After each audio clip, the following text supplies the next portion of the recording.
right hand side flashing. You just tend to give them a little bit of a stretch.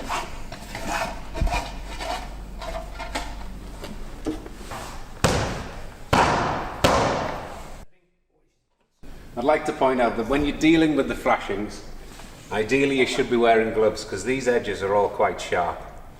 Moving on to the same flashing above.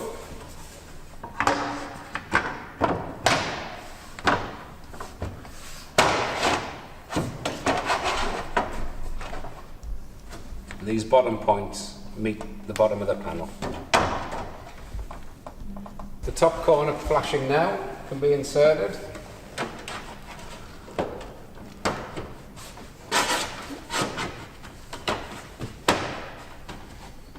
Stainless steel flashing clips, again, I would put them on every join where they connect to each other, the flashings, and 3 per every flashing, including your joins. So that's one in the middle, one at the join, one at the join there.